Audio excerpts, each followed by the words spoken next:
Hello, আসসালামু আলাইকুম everyone. Comic বাসীর আরেকটি নতুন পর্বে আপনার সকলকে স্বাগতম। আশা করি আপনারা সকলেই ভালো আছেন। আজকে আমি রিভিউ করতে যাচ্ছি দুর্জয় সিরিজের ৪র্থ বই 'প্রলয় ঘণ্টা'। এটি দুর্জয়ের ১৮টি ইস্যুর মধ্যে ৪ নম্বর ইস্যু। দুর্জয় ১ থেকে ১০ এর মধ্যে ৪ নম্বর বই। এর আগে আমি দুর্জয় ১, ২, ৩ রিভিউ করেছি। এটা দুর্জয় ৩ এর পরের স্টোরি কন্টিনিউশন অনুযায়ী। তো এটার নাম হচ্ছে দুর্জয় 'প্রলয় ঘণ্টা'। তো এখানে আমরা দেখতে পারি, এখানে আমি একটু দেখাই।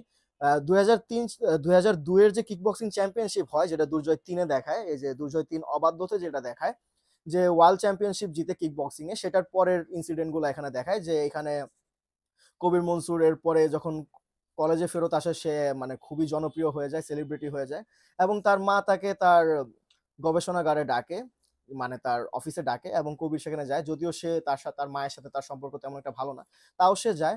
সেখানে আমরা একটা নতুন ক্যারেক্টারকে দেখতে পাই, তার নাম হলো অহনা, ইরফাত জাহান অহনা তার নাম, সম্পূর্ণ নামটা বলি। সেখানে তার মুখে অনেক মারের চিহ্ন, অনেক কাটাছেঁড়া থাকে এবং এখানে সে তার ফ্যামিলির ব্যাপারে বলে যে তার ভাই কিভাবে তাদের অত্যাচার করে। তার ভাই একজন নেশাখোর, সে নেশা খায়, ড্রাগস নেয় এবং সে অনেকবার জেলে গিয়েছে এবং জেলে যাওয়ার পরে সে আরো ভয়ানক রূপে ফেরত আসে। তাদের ফ্যামিলির সবকিছু বিক্রি করে ফেলেছে। টিভি, ফ্রিজ, গহনা অনেক কিছু। তো এখানে একটু দেখায় সে তার বড় ভাই অনেক আগে মেধাবী ছাত্র ছিল, বন্ধুদের পাল্লায় পড়ে নেশায় জড়িত হয়ে যায়। এখন তারপরে নিহা এখানে আসে কারণ রেহেনা মনসুর একটা ওষুধ আবিষ্কার করেছে, যেটার কারণে মানে ড্রাগস নেওয়াটা বন্ধ হয়ে যাবে। মানে যেটা সেবন করলে আস্তে, আস্তে ধীরে, ধীরে ড্রাগস নেওয়া বন্ধ করে দিবে একজন যে নেশাখোর।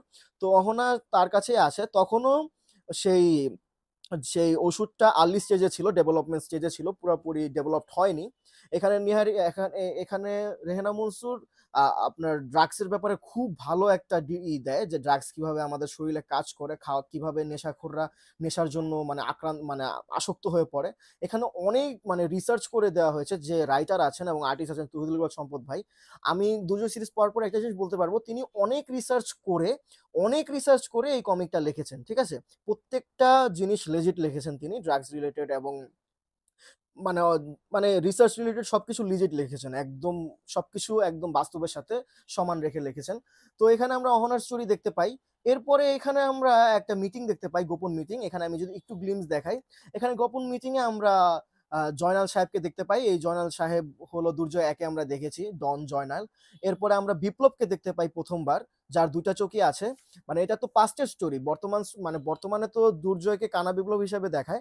এখন দুর্জয় কিভাবে কানা হয় তো এটা আমি বলেছি যে দুর্জয় ২ থেকে ৮ এর মধ্যে আপনারা জানতে পারবেন কিভাবে সে কানা হয়। তো এখানে মিটিং হয়। মিটিং এর যে হেড আছে তাকে বড় আব্বা বলে সবাই ডাকে। এটা আমরা পরে জানতে পারি। তো এইখানে আমি আর না দেখাই, এখানে বিপ্লবকে বলে যে বিপ্লব থাকে ঢাকার ড্রাগ ড্রাগ লর্ড। ঢাকার যে ড্রাগ লর্ড সে থাকে বিপ্লব। কিন্তু বড় আব্বা যে আছে তাকে সে বলে যে শীঘ্রই ব্যবসা গুটাতে হবে, কারণ রেহেনা মনসুর নামক একজন বিজ্ঞানী, তিনি একটা মানে ড্রাগ আসক্তি দূর করার জন্য একটা ওষুধ আবিষ্কার করেছেন। ওষুধের নামটা এখানে মেনশন আছে, আমি না বলি। তো সে বিপ্লবকে বলে যে আমি তোমাকে ফাইল দিয়ে দিতে পারবো যারা যারা এর সাথে জড়িত আছে, বাকিটুকু তোমার কাজ।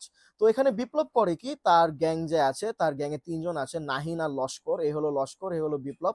তারা মিলে অ্যাসাসিনেশন শুরু করে। রেহেনা মনসুরের টিমে যারা যারা আছেন, মানে এই ড্রাগ অ্যাডিকশন দূর করার ওষুধে যারা যারা জড়িত আছেন তাদের সবাইকে হান্ট শুরু করে এবং প্রত্যেককে ধরে ধরে মারা শুরু করে। এই ইস্যুতে আমরা দেখতে পারি তার মেজরিটি অফ দ্য স্টুডেন্টকে তারা মেরে ফেলে এবং এর পরবর্তী যে ইস্যুটা আসতে চলেছে দুর্জয় ৫ নরাধম, সেটাতে আমরা দেখতে পারি যে তারা নিহারিকা আসছে, রেহেনা মনসুরের বাসায় যায় এবং তার সাথে কি করে সেটা জানতে হলে আমাদের দুর্জয় ৫ এর রিভিউর জন্য অপেক্ষা করতে হবে, যেটা শীঘ্রই আসবে। তো এই ছিল দুর্জয় ৪ প্রলয় ঘন্টার রিভিউ। এটা ২২ পেজের একটা কমিক। এটার মূল্য ৳৫০। এটার রিভিউ আমি দিতে এটার রিভিউ না, এটার কেনার লিঙ্ক আমি দিতে পারছি না, কারণ এটা আউট অফ স্টক আছে অনেকদিন থেকে। এটার ভলিউমগুলো অ্যাভেলেবল আছে, ভলিউমের লিঙ্ক দেওয়া থাকবে। তো দেখা হবে আরেকটা নতুন কোনো ভিডিওতে। যদি আমার ভিডিওটি আপনি ইউটিউবে দেখে থাকেন অবশ্যই চ্যানেলটিকে সাবস্ক্রাইব করবেন। আর যদি ফেসবুকে দেখে থাকেন তাহলে পেজটিকে লাইক এন্ড ফলো করবেন। তো দেখা হবে অন্য একটা ভিডিওতে। Until then, good by.